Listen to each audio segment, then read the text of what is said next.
Bem-vindo, bem-vinda ao meu canal Prof. Minuto Concurseira. Bem-vindo você que está aqui para a nossa revisão exclusivamente para alunos. Vamos continuar falando sobre o direito constitucional, a nossa segunda parte do vídeo da nossa revisão.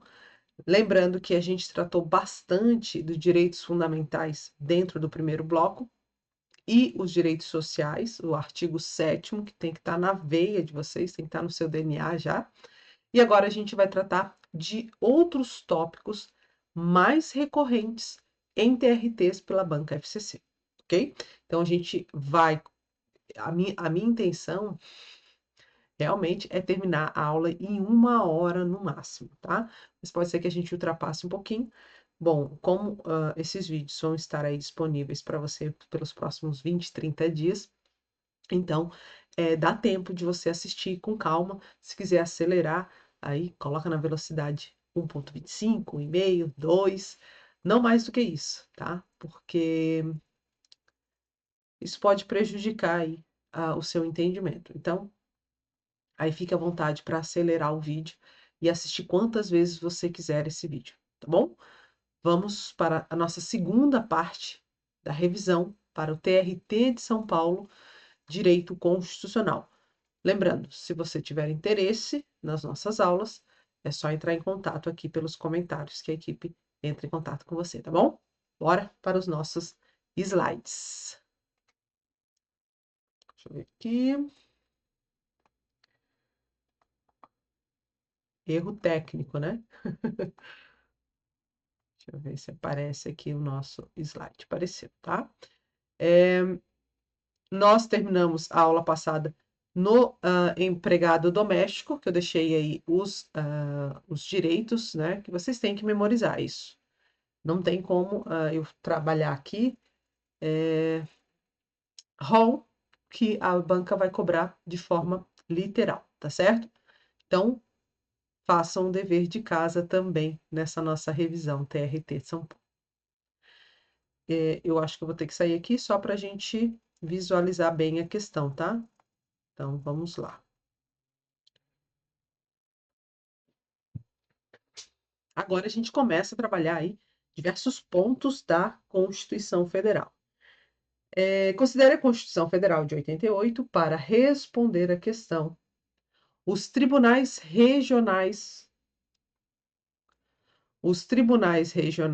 do trabalho, então nós vamos ter uma noção aqui da competência, da composição, provavelmente, dos tribunais regionais do trabalho. São órgãos da Justiça do Trabalho, perfeito. Sendo que 1/3 de sua composição é formada por advogados com mais de 10 anos de efetiva atividade profissional e membros do Ministério Público Federal, com mais de 10 anos de efetivo exercício. Bom, pessoal, quando a gente fala de justiça do trabalho, a gente vai falar de quinto constitucional.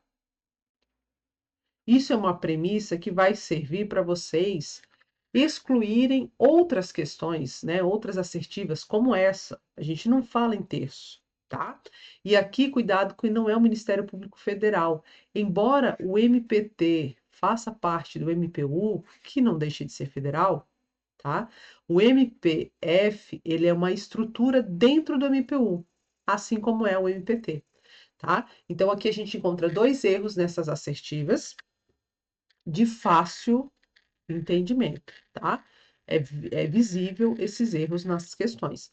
Então, memorize aí que na Justiça do Trabalho a gente fala em quinto constitucional. O terço constitucional a gente vai falar lá para o STJ, que não interessa para a gente, tá? Raramente, acho que eu nunca vi uma questão da FCC em TRTs cobrando terço para o STJ, ok? É mais fácil ela colocar o terço aqui nas assertivas para a Justiça do Trabalho. Letra B. Instalarão a justiça itinerante para que sejam feitas audiências, servindo-se de equipamentos públicos e comunitários. Perfeito. Sendo vedada a realização das demais funções da atividade jurisdicional? Ora, se a justiça é itinerante, se vai até aquele que não tem acesso, será que essa justiça será limitada? Acredito que não, né? Então, aqui não é vedada, sendo permitida a realização das demais funções jurisdicionais, por exemplo, né? Acordos, mutirões, enfim, tá? A justiça itinerante ela é ampla nesse sentido em dar, né, àquelas pessoas que não têm acesso realmente a necessidade aí do acesso a atividades jurisdicionais, tá? Letra C. Poderão funcionar descentralizadamente, constituindo câmaras regionais, a fim de assegurar o pleno acesso do jurisdicionado à justiça em todas as fases do processo. Isso me parece até uma questão de acesso à justiça. E me parece plausível, mas a gente vai observar a letra D ainda, tá? Como a gente está testando aqui, né, as assertivas, a gente vai passar por todas elas. Compõe-se de, no mínimo, 27 ministros, escolhidos dentre brasileiro com mais de 30 e menos de 65 anos de idade, nomeados pelo presidente da República após aprovação da maioria do Congresso Nacional. Vários erros, né? Aqui a questão mistura o TST com o TRT, tá? É o TST que tem 27 ministros. Como assim, professora? 30, 100, 3. Se eu tenho 30 e tiro 3, fica 27. TST, tá? Esse é o mnemônico aí que o pessoal usa. O TST terá 27 ministros, ok? A idade aqui será 35 e inferior a 70 anos. Lembrando aqui da aposentadoria compulsória. Esse dispositivo teve alteração recente e as bancas aqui trouxeram a idade anterior, né? Antes da alteração. E por fim, eles serão nomeados por maioria absoluta do Senado, gente. Senado Federal. Lembre-se que a sabatina. Opa! Lembre-se que a sabatina normalmente é do Senado Federal. Se você está em dúvida, vai em Senado Federal, que a chance de você acertar é enorme, tá certo? Então, temos vários erros aqui. A composição do TRT não é de 27. A banca aqui traz a composição do TST. Então, é uma questão razoavelmente fácil, se você tem algumas premissas, alguns pré-requisitos, tá? Então, nós temos aí como gabarito a letra C. Opa, gabarito letra C, tá? A gente já vai tratar das composições. Eu já vou trazer um mapinha mental para vocês, mas por enquanto a gente vai correndo aqui com a nossa revisão. Vamos correr aqui com a nossa revisão. Douglas, brasileiro, 33 anos de idade, é juiz do Tribunal Regional de Trabalho, oriundo da magistratura de carreira, enquanto seu pai, Ismael, é brasileiro e 67 anos de idade. É advogado com mais de 10 anos de efetiva atividade profissional. Considerando que ambos possuam notável saber jurídico e reputação ilibada, com base apenas nas informações fornecidas, nessa situação, o Tribunal Superior do Trabalho poderia ser composto por Ismael apenas, que seria nomeado pelo presidente da República após aprovação pela maioria absoluta do Senado. Bom, a gente tratou aqui da composição do TST, né? Lembra que a gente falou da idade? Eu tenho 35 anos e 70 anos. Eu tenho a aprovação por maioria absoluta do Senado Federal. E eu tenho ainda a nomeação pelo presidente da República. Então, o que a gente tem aqui é o quinto constitucional, porque um quinto vão vir de carreira, né, da OAB, OAB e do MPT. E o quarto, quinto vão vir da carreira. Essa é a estrutura. Lembra que a gente falou do quinto? Não tem terço. Nós temos o quinto. Então, aqui, atividade, 10 anos de atividade com reputação aí, saber jurídico e reputação ilibada. Agora, por que que o Douglas, que é brasileiro, é a magistrado de carreira, não pode ser nomeado neste momento para o TST? Porque ele não cumpre a idade mínima. Então, são pequenas coisas que vocês vão ter que observar. A banca vai trazer esses detalhes, não deixe passar. É raro a FCC trazer um elemento dentro do enunciado e deixar passar, e ser insignificante. Todo elemento, diferente da FGV, por exemplo. A FGV enche muita linguiça. Às vezes nem é necessário nem ler o enunciado, tá? Mas a FCC não. Se ela traz um elemento, você precisa olhar esse elemento. Precisa colocar isso dentro do seu raciocínio para chegar à resposta. Perfeito? Então, o que a gente vê é que o Ismael, ok, ele pode ser nomeado, porque ele cumpre os requisitos. Ele tem 10 anos de atividade, né? Tem o saber jurídico e ele tem a idade aqui, ó. Tá no limite ali, né? 70 anos, mas ele pode, até os 70 ele pode ser nomeado pelo presidente da República após aprovação da maioria absoluta do Senado Federal, tá? Gabarito verdadeiro. E aqui nós temos a composição, tá? Vou deixar para vocês esse mapa mental. Tem muita gente que correlaciona aí o STF com a seleção brasileira, tá? Que são 11 ministros, então são 11 o número de jogadores de futebol. De livre escolha do presidente da República, tá? Cuidado com isso aqui. Não é de carreira, não precisa ser um advogado, não precisa ser um membro de carreira, não precisa ser um membro do Ministério Público, é de livre nomeação, tá? Inclusive, nós temos o Alexandre de Moraes, né? Um doutrinador aí, a gente conhecia, né? Quem não estudou com a doutrina do Moraes. Então, ele foi nomeado, porque é livre, né? Ele tem conhecimento jurídico, ele tem saber jurídico, mas não precisa necessariamente ser um advogado, pode ser um ministro, tá?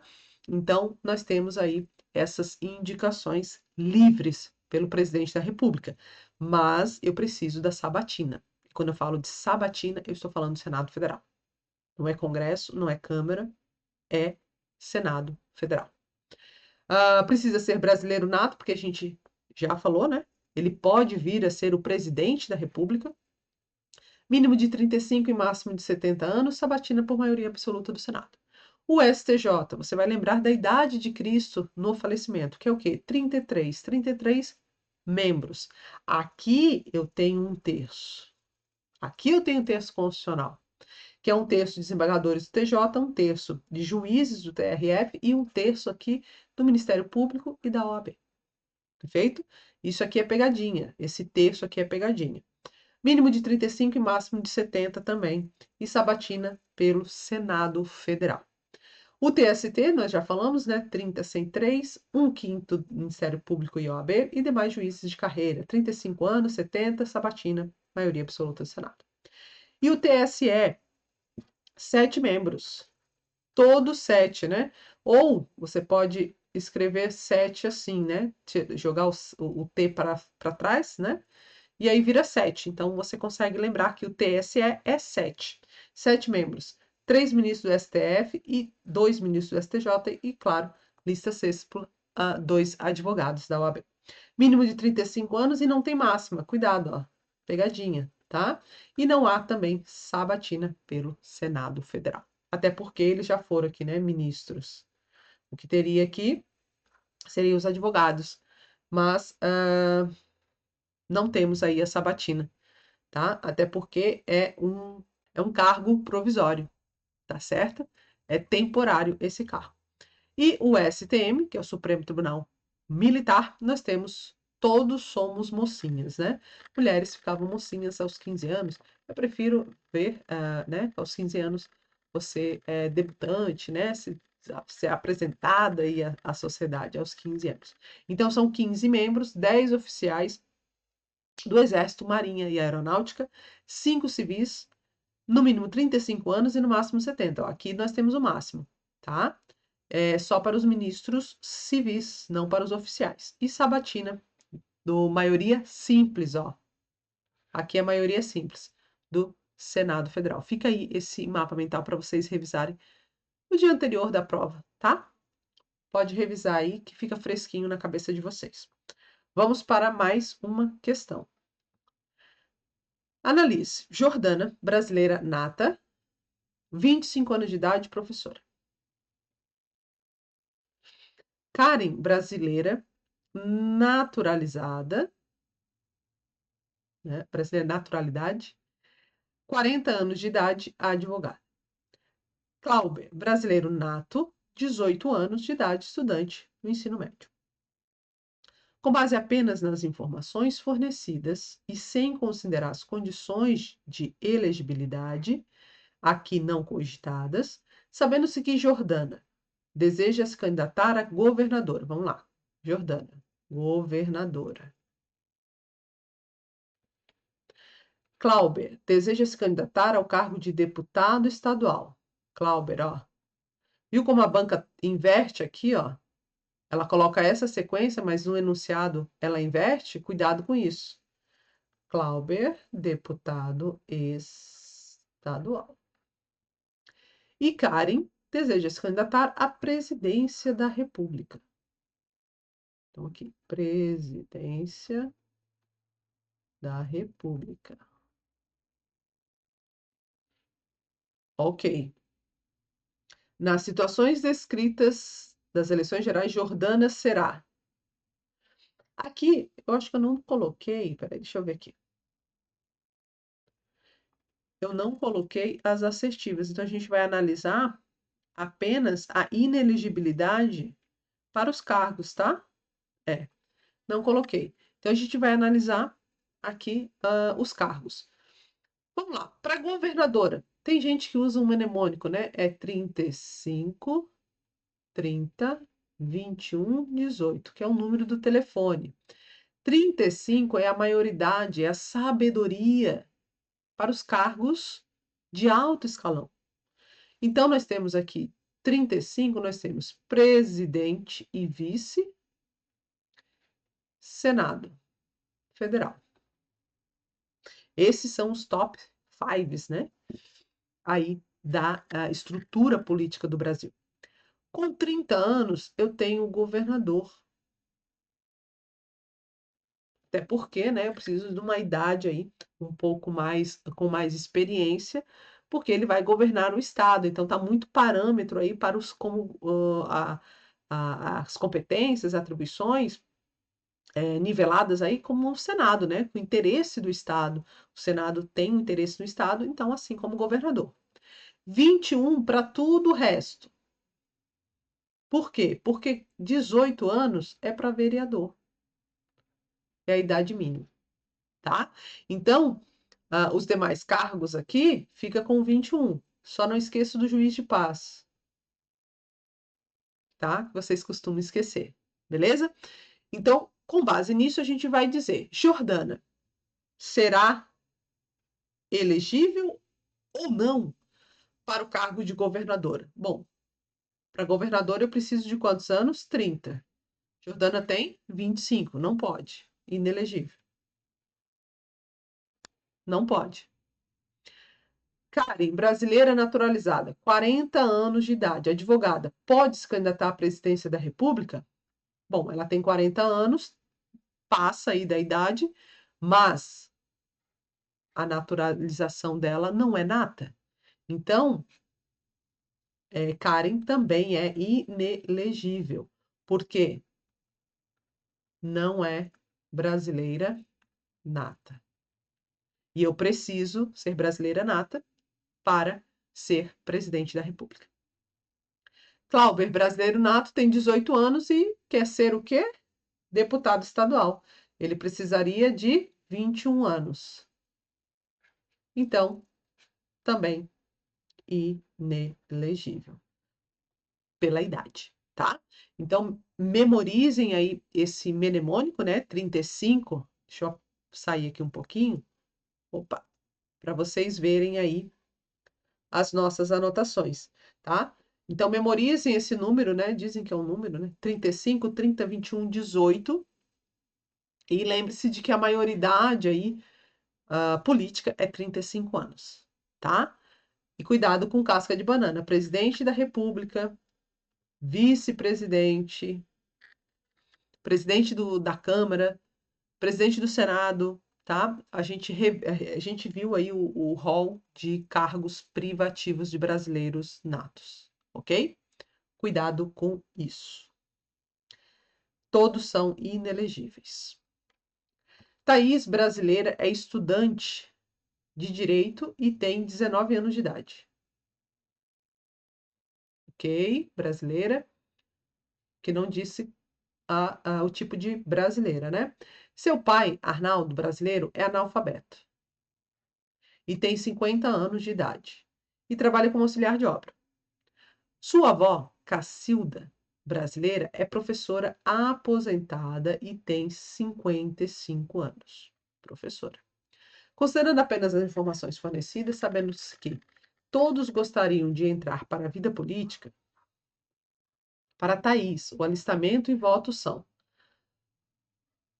O alistamento, nós temos que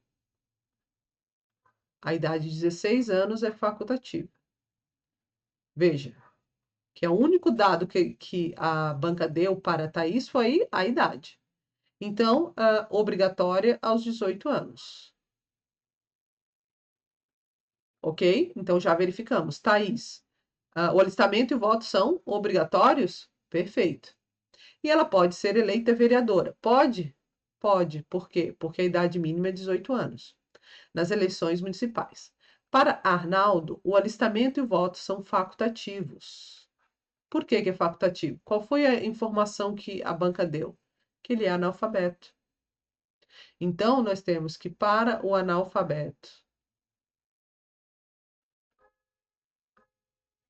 e o maior de 70 anos, o voto é facultativo. Ok? E ele não pode ser eleito para nenhum cargo eletivo. Por quê? Porque os analfabetos,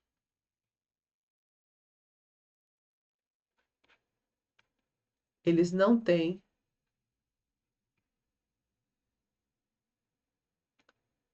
direitos positivos, né? Direitos políticos positivos, que é o de ser votado, tá? E Cacilda, o alistamento e o voto são obrigatórios. Por quê? Porque ela tem 50 anos. E são obrigatórios entre 18 e 70. E ela pode ser eleita, dentre outros cargos, para presidente da República.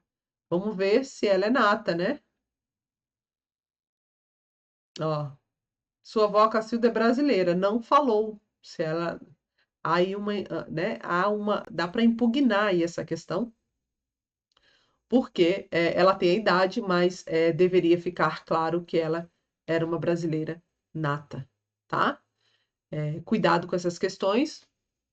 Portanto, aqui o item é verdadeiro. Aqui, como eu falei para vocês, os direitos políticos positivos, e aí eu tenho o ativo, que é o quê? Eu posso votar. O voto e alistamento é obrigatório aos maiores de 70 anos, exceto, né? Aqui, ó, exceto aos maiores de 70 anos, entre 16 e 18 anos e analfabetos, tá? Então, aqui por exclusão, nós temos 18 anos a 70 anos, ele é obrigatório. E se você não é, né, não analfabeto.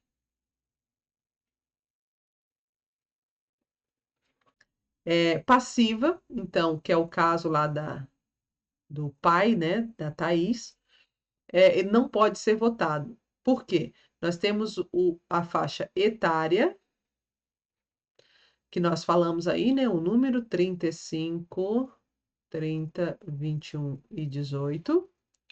Cuidado com o juiz de paz. E alistamento eleitoral, domicílio eleitoral, circunstância e da circunscrição e filiação partidária. Cuidado, tem que ter filiação partidária. E, obviamente, se for analfabeto, né, que a gente vai acrescentar aqui, ó, e não analfabeto, tá? Cuidado aí. De direitos políticos ainda, cuidado com os negativos, que são aqueles inelegíveis, né? A gente tem as formas absolutas, que vamos falar dos analfabetos, e os inalistáveis, que são os estrangeiros e os conscritos, tá? Que faz tempo que a banca não cobra. E as restrições que a gente já tratou aí nas questões, né? A idade é uma delas, os cargos privativos, tá?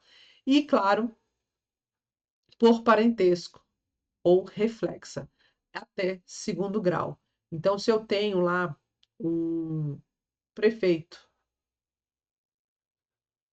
né? O prefeito é naquela circunscrição ali do município. Os parentes dele, inclusive cônjuge, não podem se candidatar dentro dessa área. Então, ninguém pode ser vereador dentro dessa circunscrição. Por quê? Porque ele já é o prefeito, ele já está acima do vereador, né? O poder executivo. Então, para não ter influência, não pode ter vereador. Parente, exceto se esse vereador já está concorrendo a uma reeleição.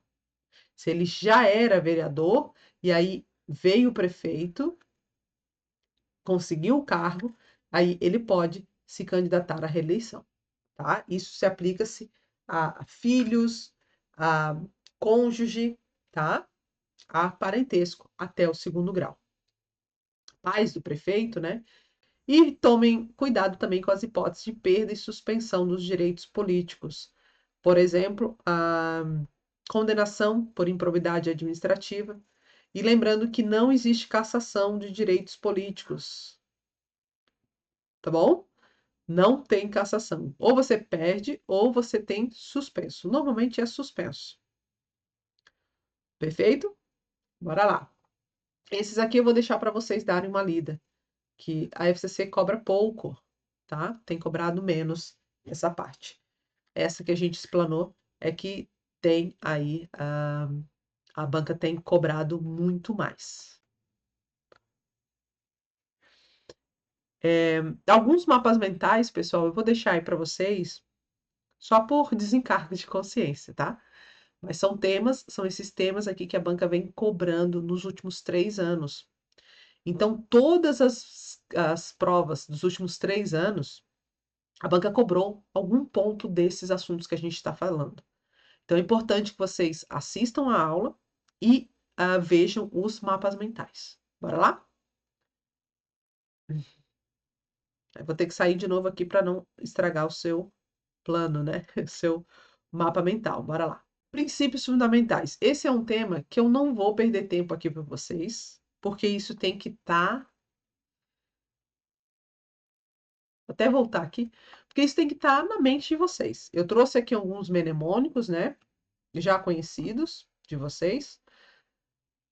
Os fundamentos: soberania, cidadania, dignidade da pessoa humana, valores sociais, trabalho e da livre iniciativa, e pluralismo político.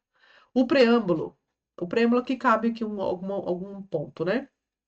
Ele não serve de parâmetro de controle de constitucionalidade.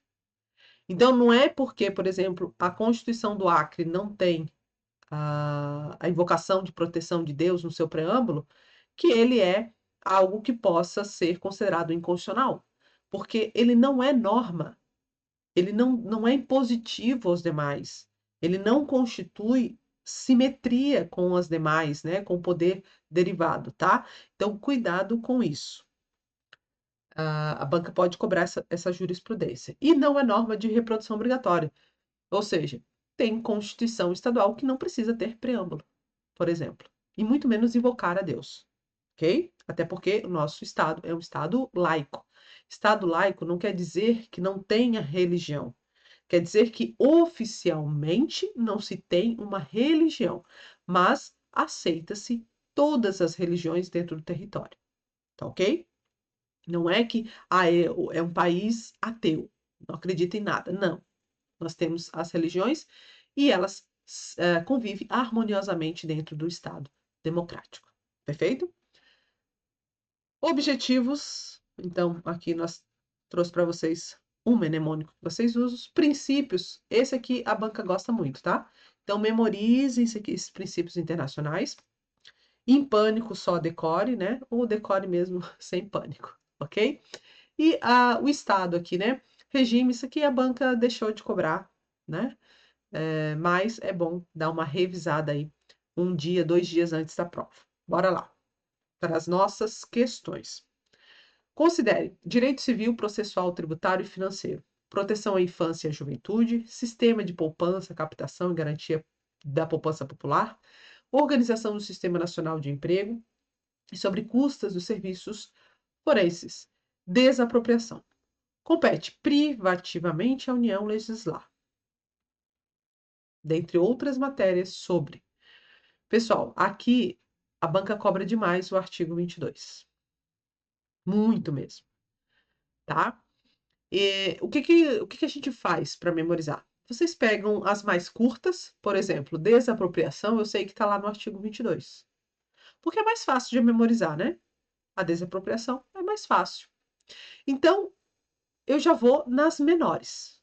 Perfeito? Desapropriação.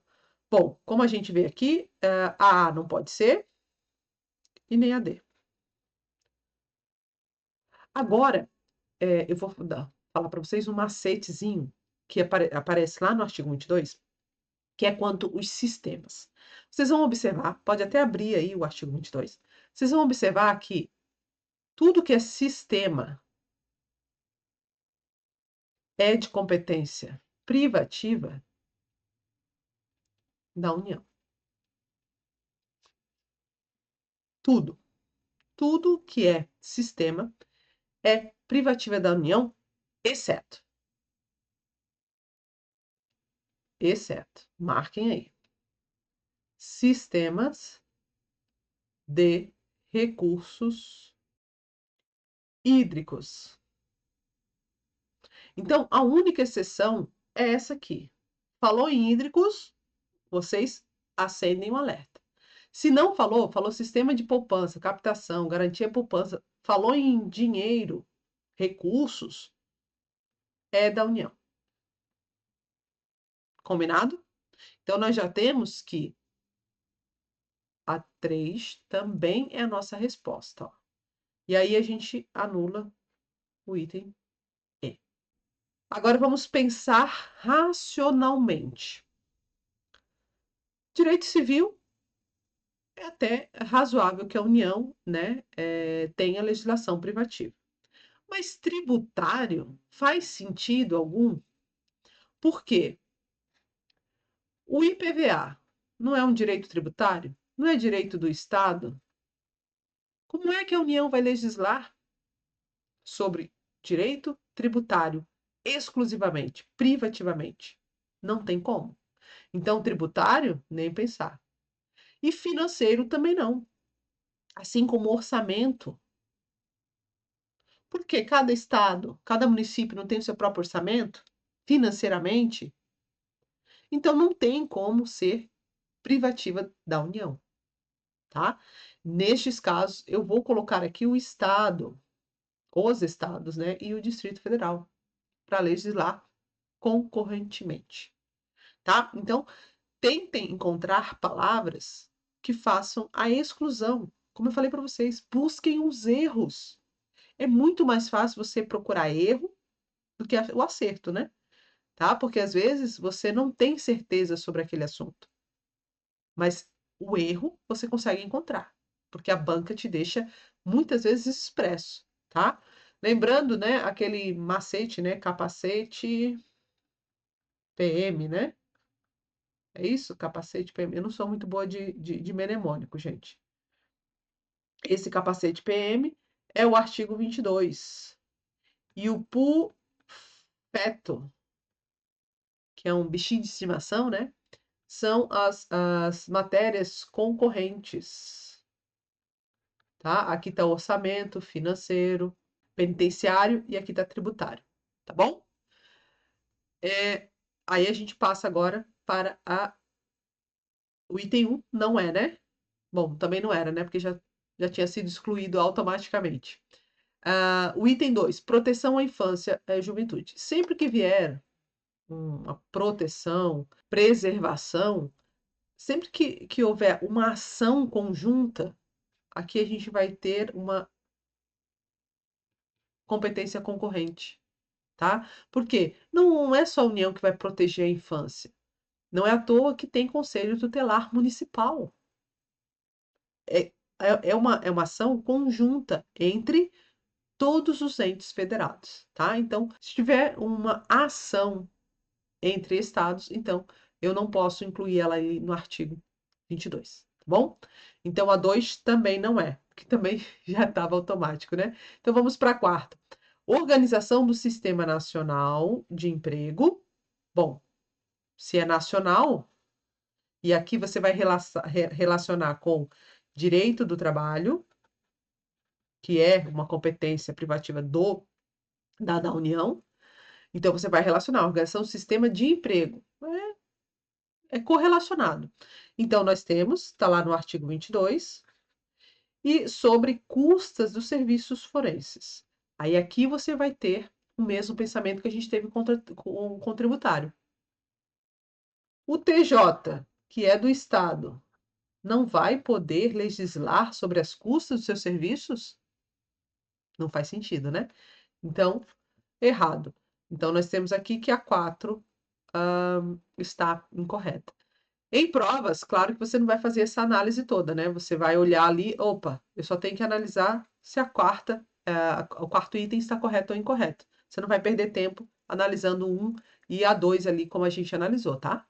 Então, seja rápido, ligeiro e nessas questões é mais fácil você encontrar o gabarito, tá? Procure o erro, vá riscando, cuidado para não riscar errado, mas vá riscando os itens para você não se perder. Perfeito? Bora lá. Gabarito letra C, né? 3 e 5. Letícia e Karen exercem cargos públicos. Essa Karen aqui já apareceu, né? Segunda vez que ela aparece. Vamos lá. Exercem cargos públicos. Letícia é professora.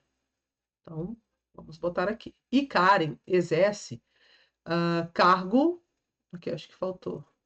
Cargo privativo de profissional da saúde com profissão regulamentada. Ambas desejam exercer mais de um cargo público. Então, a gente tem que Letícia, eu acho que dá para vocês verem aí, né? Deixa eu sair aqui um instante, então. Ambas desejam exercer mais de um cargo. Então, Letícia é professora. E Karen tem uma profissão regulamentada. Ambas desejam exercer mais um cargo remunerado, considerando apenas as informações, conforme a Constituição, desde que haja compatibilidade. A compatibilidade vai estar sempre prevista, tá, gente? Ó, compatibilidade, compatibilidade. Letícia e Karen podem exercer quantos cargos públicos de professor desejarem, pois a lei não veda o acúmulo, sem sentido nenhum, né, gente? Vamos perder tempo com isso. A gente sabe que cargos de professor podem ser cumuláveis, e sabemos também que profissional de saúde também pode ter mais de um cargo. Tá aqui mais de um cargo só para a gente trabalhar bem a questão, tá? Então, Letícia e Karen são proibidas de exercer outro cargo? Não, elas podem exercer, porque elas só exercem uma de professor e outra de profissão regulamentada, que é permitido. Desde que haja compatibilidade, Letícia pode exercer apenas mais um cargo científico, enquanto Karen não pode exercer outro cargo público, pois é vedado ao profissional de saúde a acumulação remunerada de cargos? Não, não é vedada. Ela pode.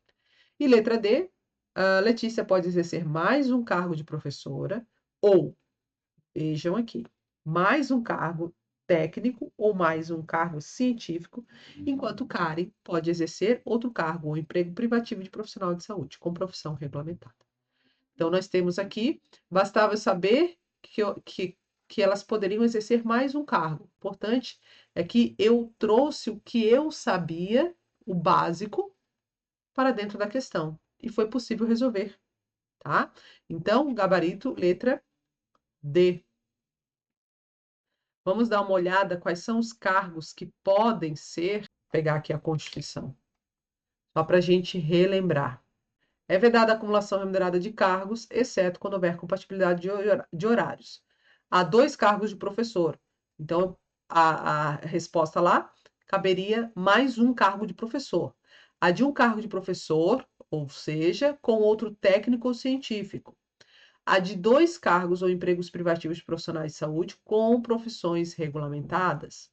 A proibição de acumular estende-se a empregos e funções e abrange autarquias, fundações, empresas públicas, sociedade de economia mista, que é administração indireta, né? Suas subsidiárias e sociedades controladas direta ou indiretamente pelo poder público, tá? Então, memorizem aqui, né? Não é tão difícil memorizar. As bancas não têm cobrado tanto, mas a FCC nas últimas 3 provas cobrou bastante essa questão de cumulação de cargo, tá? Façam uma leitura aí um pouquinho antes da prova, na semana que antecede, para memorizar bem esse quadro. Eu sei que vocês já fizeram muitas questões, vão ter questões no nosso simulado sobre isso, então fique tranquilo, beleza? Próxima questão, vamos lá? Deixa eu arrumar aqui meu cabelo, né, que tá uma loucura. Bora lá. Essa a gente já resolveu. Bom, eu trouxe para vocês aqui as competências originárias do Supremo Tribunal Federal. Por quê? Cai muito, tá? Não vou passar todas, porque isso exige que vocês memorizem, mas eu vou fazer um destaque em algumas delas, que eu acho que vocês confundem muito. A primeira delas é aqui, ó. Aqui, ó. Estado brasileiro, organismo internacional versus União, Estado, Distrito Federal ou território. Por quê? Vocês vão confundir lá com a competência dos juízes federais. Porque quando eu tenho um Estado estrangeiro ou organismo internacional versus municípios, ou município, né? Ou pessoa residente no país, a competência será dos juízes federais com recurso para o STJ. E aí, nas provas, o que a banca faz? Ela coloca União, Estados, municípios e pessoa residente ou domiciliada no país, ou coloca só municípios no lugar de território. E isso faz com que vocês, opa, eu lembro de ter lido isso, vou marcar porque é a correta. E não é, tá? Então, cuidado com essas competências. Vocês costumam errar, confundir essas duas competências, tá? Outra que interfere bastante é que eu quero que vocês lembrem que União, Estados, e inclusive a administração indireta aqui, e quem é a administração indireta? Autarquia, fundação pública, sociedade de economia mista, empresa pública e consórcios, tá? Esses casos cabe ao STF julgar, né? Processar e julgar como competência originária, tá bom?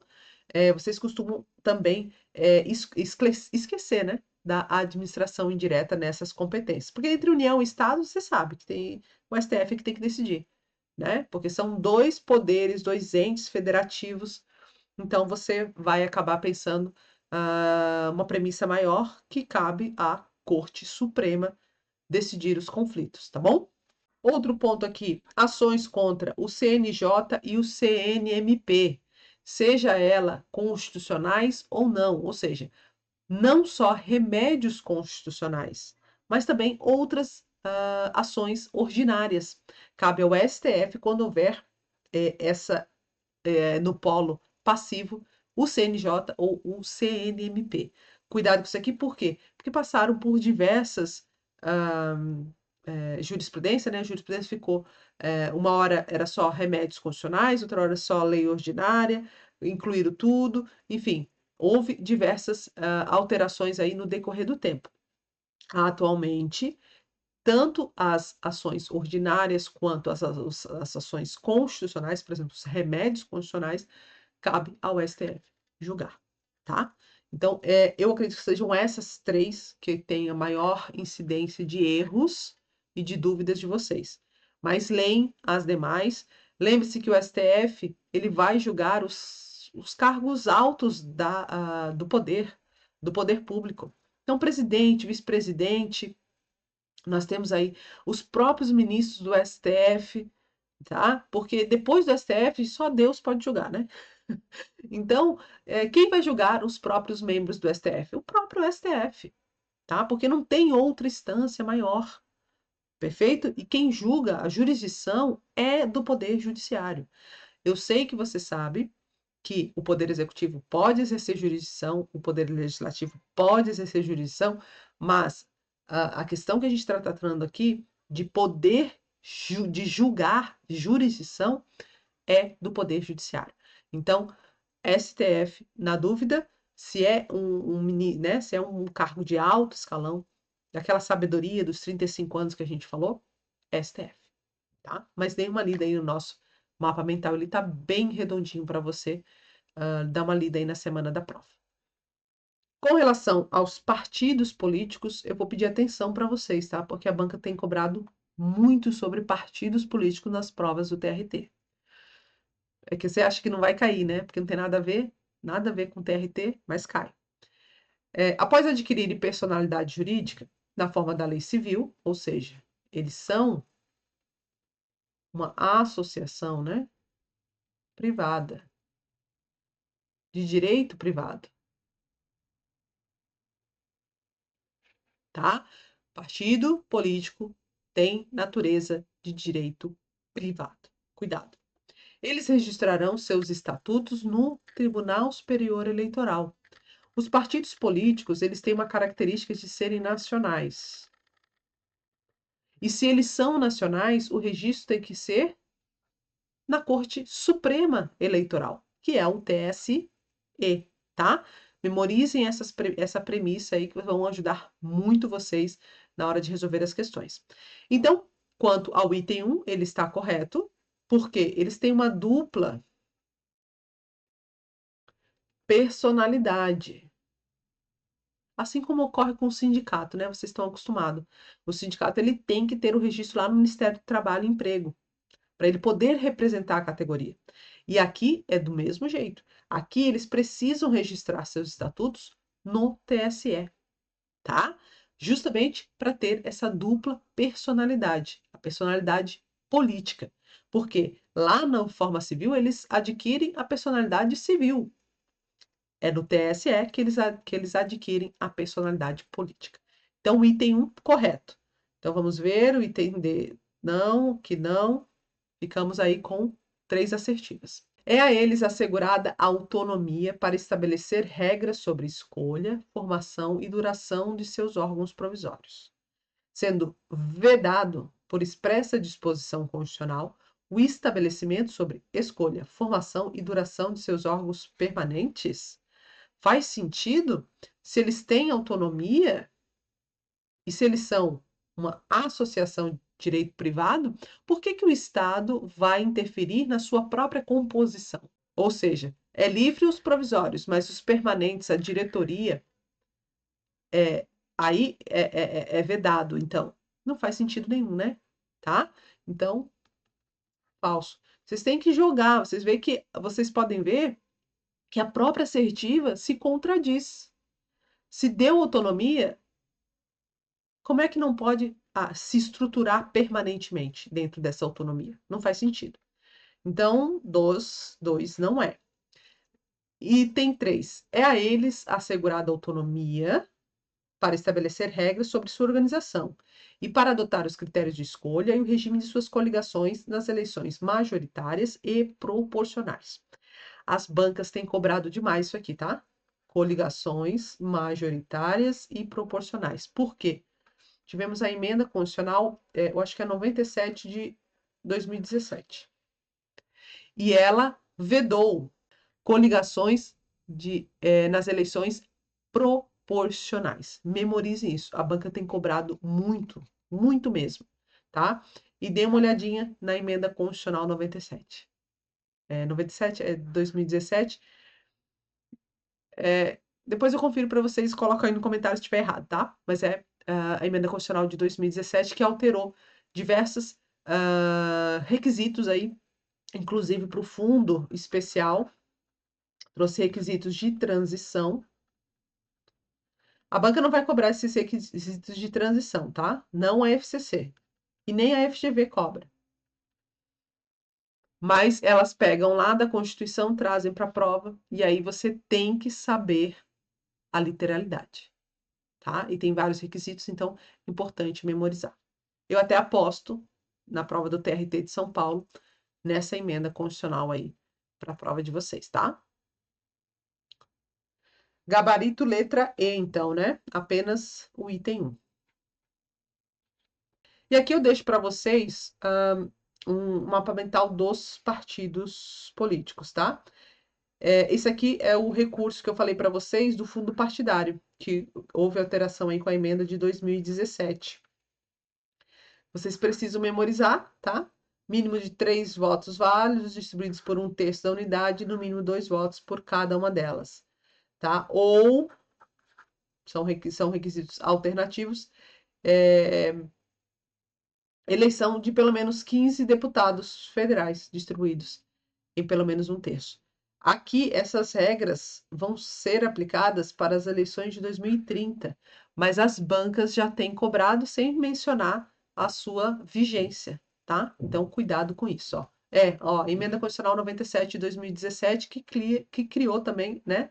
Aí, que cria a cláusula de barreira, que é o fim das coligações nas eleições proporcionais, tá? Deem uma olhadinha nesse mapa mental aí. À luz da Constituição Federal e da jurisprudência do Supremo, deixa eu sair aqui um pouquinho, né? À luz da Constituição Federal e da jurisprudência do Supremo Tribunal Federal, aqui ficou faltando um L. Lei estadual que dispõe sobre a contratação de aprendizes por empresas que participem do programa Jovem Aprendiz no âmbito do Estado será. Vamos analisar. A competência para tratar sobre aprendizes. O que é aprendiz? Relação de emprego, ou seja, direito do trabalho. É de quem? União. Lá no artigo 22. Vejam como a banca gosta desse artigo 22, tá? Lembrando que no artigo 22 nós podemos, embora seja uma competência privativa, a União pode delegar, tá? Por meio de lei complementar. Já descobrimos, então, que a competência aqui é da União. Então, se o Estado, se uma lei estadual dispõe sobre o programa de jovem aprendiz, sobre contratação de aprendizes, que é uma competência da União, ela vai ser constitucional ou inconstitucional, pessoal? Inconstitucional. Agora vamos ver por que ela é inconstitucional.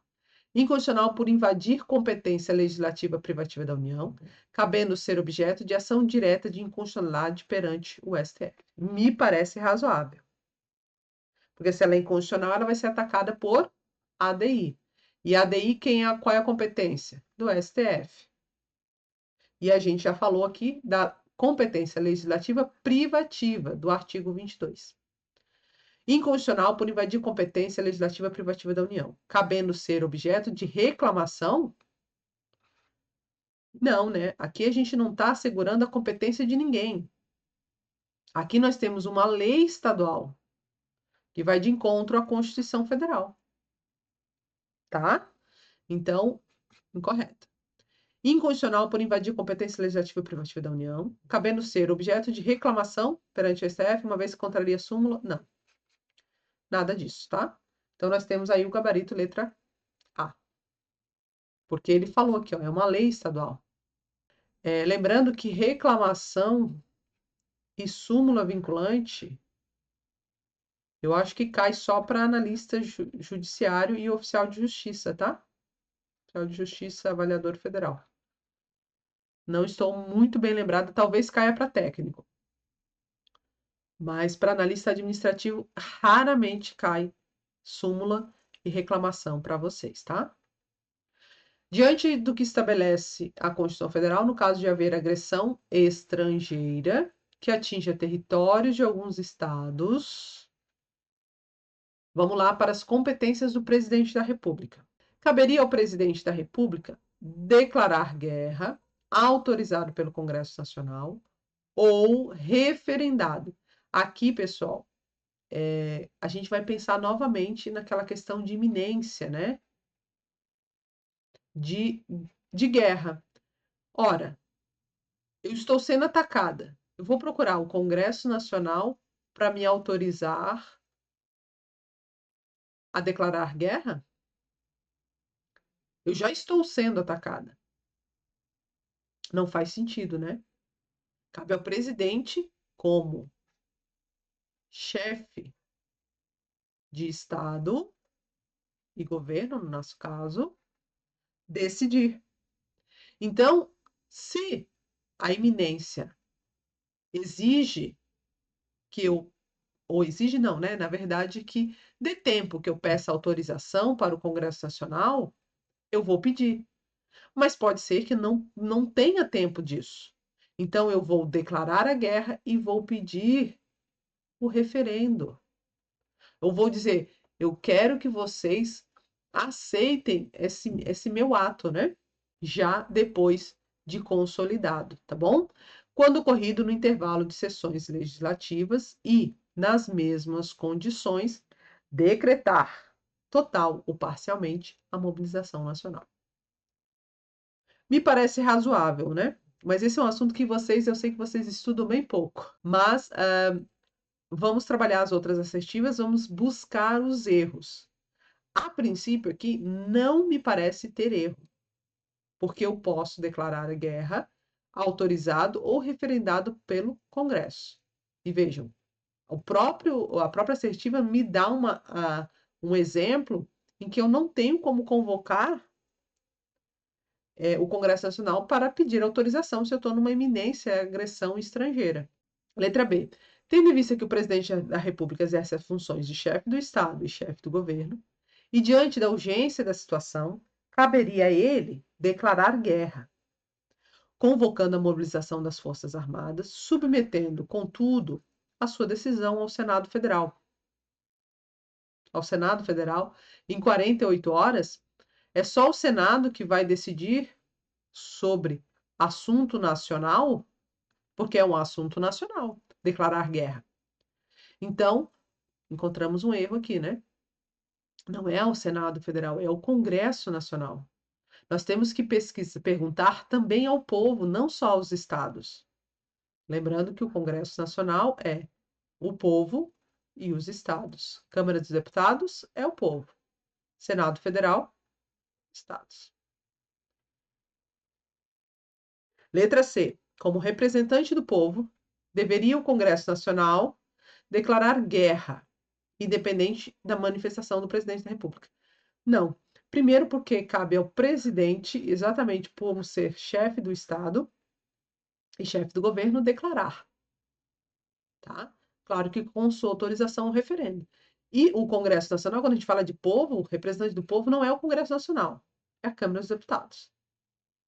Letra D. Deveriam os respectivos governadores encaminhar pedido ao Senado Federal para aplicação de sanções internacionais ao Estado estrangeiro. Nada a ver, né, gente? Uma vez que a agressão se deu nos territórios. Não, não tem nada a ver.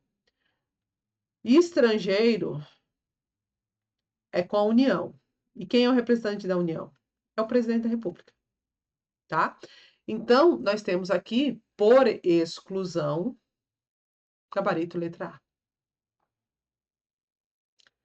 Dão uma lida aí se vocês estão em dúvidas quanto a essa matéria, porque quando cai, a tendência é que vocês errem. Se vocês não analisarem corretamente, tentar fazer um raciocínio lógico aí das assertivas, buscar os erros, vocês acabam errando. Tá bom? Até por cansaço na hora da prova. Um projeto de lei federal apresentado pelo presidente da República foi aprovado no Legislativo pela Casa Iniciadora e enviado à Casa Revisora, onde sofreu emendas. Eu achei essa questão sensacional para pegar, né? Tem uma pegadinha aí sutil, tá?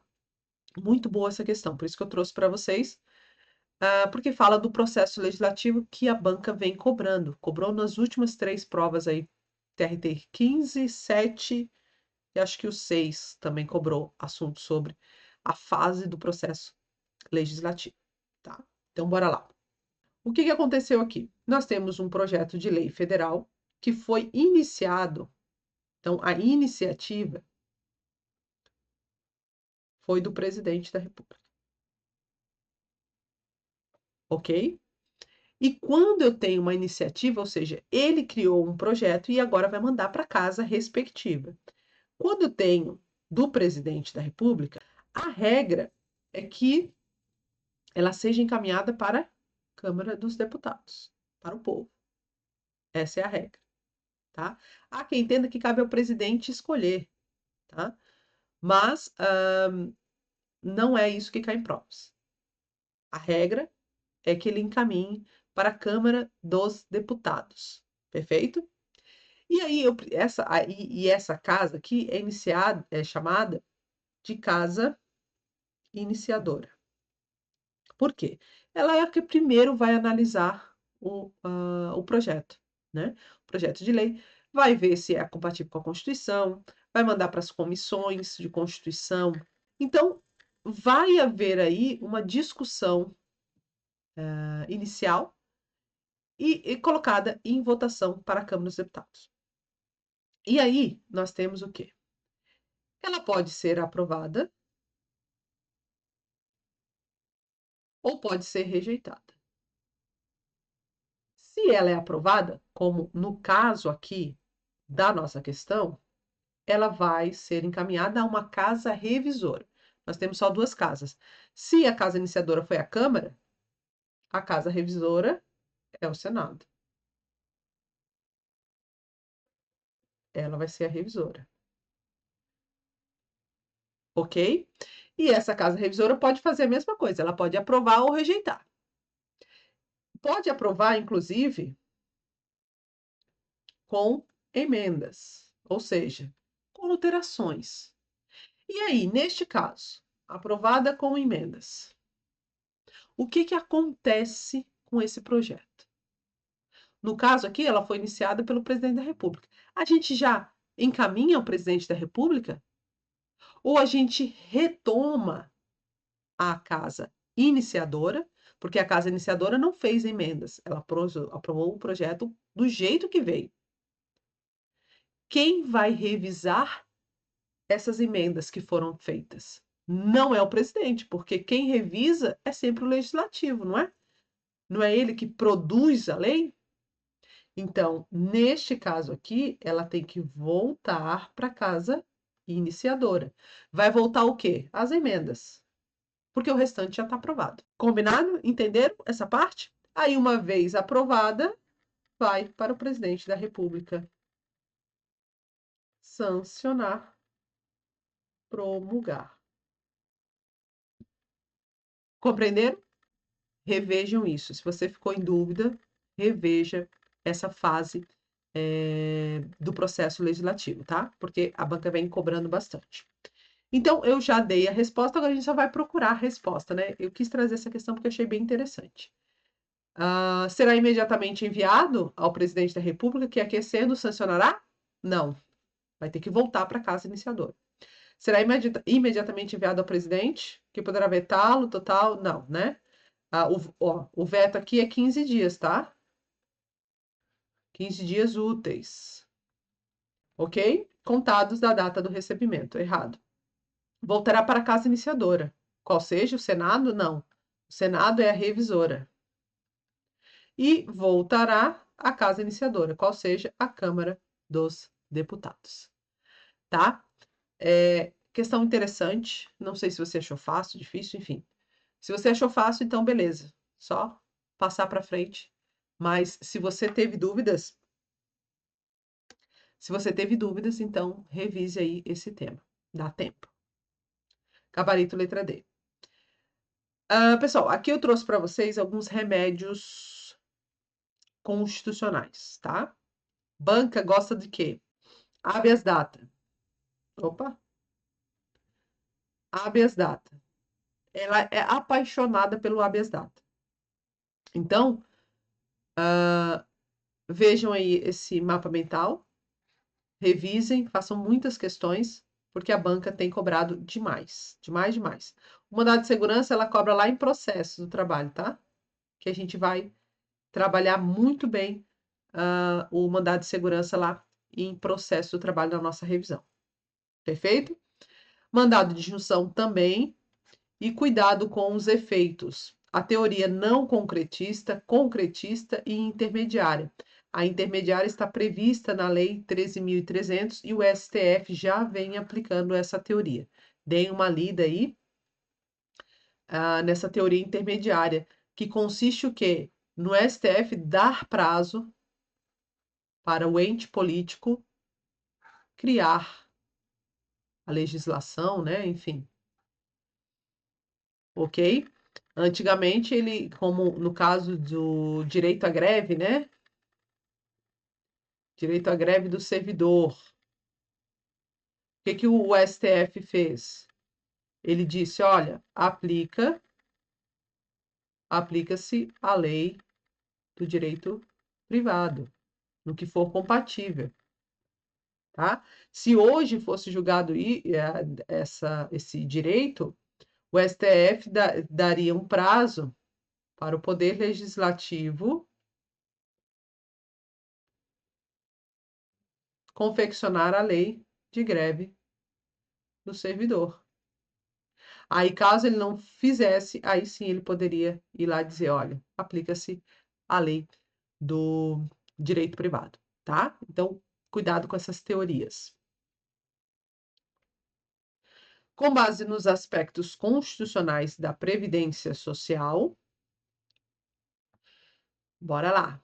O regime geral de previdência social deve atender de forma compulsória todos os trabalhadores e garantir cobertura exclusiva de eventos decorrentes de invalidez, idade avançada e morte.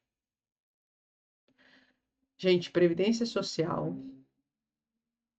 Você tem que lembrar que previdência social é um seguro. Sabe o seguro do seu carro?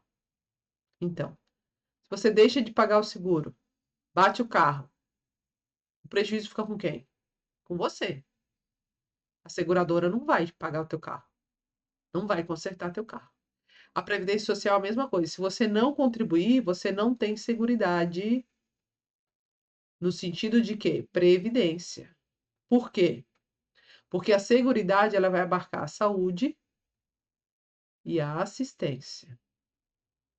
E para essas duas aqui, eu não preciso pagar. Só pago aqui em cima. Eu tenho que me filiar, tá? Outro ponto ela não é uma cobertura exclusiva para eventos decorrentes de invalidez, idade avançada e morte. Aqui a morte, vocês lembram da pensão por morte, né? A idade avançada, aposentadoria, e aqui a invalidez, também a aposentadoria, mas também o auxílio, né? Temporário. Mas ela protege também a maternidade. A licença maternidade vem da Previdência. Então, protege muito mais. E também tem assistência, né? Assistência aos empregados, como a reabilitação de trabalhadores. Então, não é apenas esses eventos. Então, a gabarito, letra A está errada, né? A gente quer a correta, bora lá. A Constituição Federal assegura que a Previdência Complementar será organizada de forma obrigatória. para todos os trabalhadores, com gestão pública e contribuição solidária entre participantes e empregadores. Não, a previdência complementar, ela é facultativa. Memorize isso aqui, tá? O RGPS, o Regime Geral de Previdência Social, ele é obrigatório. Ou seja, assinou a carteira, você não tem como ficar fora do Regime Geral de Previdência Social, porque ele é compulsório. Você trabalha, recebe por isso, tem que estar no RGPS. E aí, seja como empregado ou como contribuinte individual, se você ofere renda, você tem que estar no RGPS. Agora, na Previdência Complementar, não, ela é facultativa. Aí vocês lembram aqui do Banco do Brasil, quando te oferece aí previdência privada, né? Aposentadoria complementar privada. Ok? Então, não é obrigatória, ela é facultativa. A Previdência Social deve observar critérios que preservam o equilíbrio financeiro e atuarial, sendo vedada a adoção de critérios diferenciados para concessão de benefícios, mesmo em caso de atividades prejudiciais à saúde. Errado aqui, né? Eu sei que você estudou, você sabe que tem aposentadoria especial, que são aquelas aposentadorias decorrentes de insalubridade, que são prejudiciais à saúde do empregado, porque eles trabalham acima dos limites de tolerância. Então, nós temos aí as aposentadorias aos 15 anos de trabalho, 20 e 25 anos, em condições prejudiciais à saúde. Então, nada disso, não é vedada. Critérios diferenciados, aqui nós temos outros critérios diferenciados também, a questão do professor, temos a questão do PCD, tá? Então, pode sim adotar critérios diferenciados, previstos na Constituição.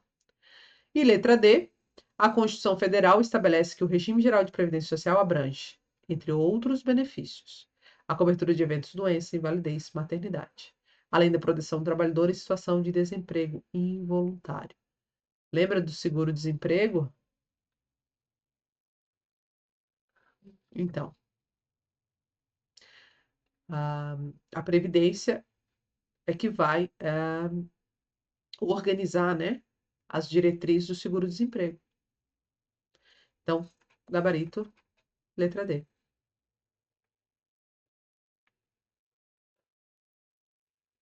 Aqui, pessoal, nós já estamos chegando no final da nossa aula, da nossa revisão, tá?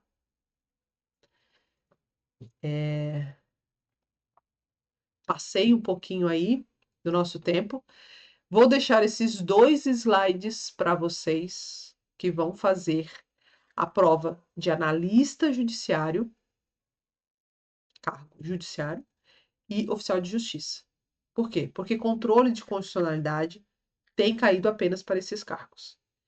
E aí eu vou pedir uma atenção especial para você na ADI. Por quê? Porque é que mais vem sendo cobrado pela FCC. Ela tem amado, assim, paixão por esse tema. Trouxe aqui os mapas mentais para vocês.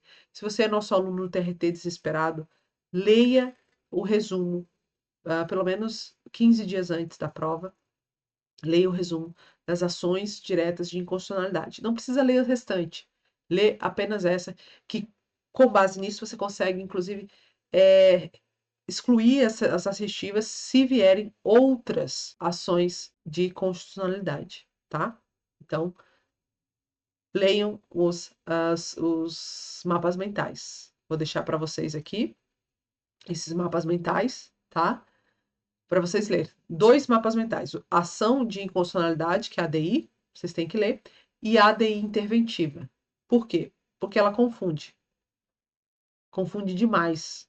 Nós temos a competência do STF e temos competência do TJ. Por isso que eu preciso que vocês leiam aí essas 2 ADIs. Chegamos ao fim, então, da nossa revisão aqui de direito constitucional. Passamos um pouquinho, né? Passamos um pouquinho aí do tempo, queria terminar em 1 hora. Mas acredito que eu tenha passado o máximo de conteúdo para vocês nesse período. Não se preocupe, por exemplo, se você estiver preocupado com, ai, professora, não tratou sobre funções essenciais da justiça aqui na nossa revisão de direito constitucional.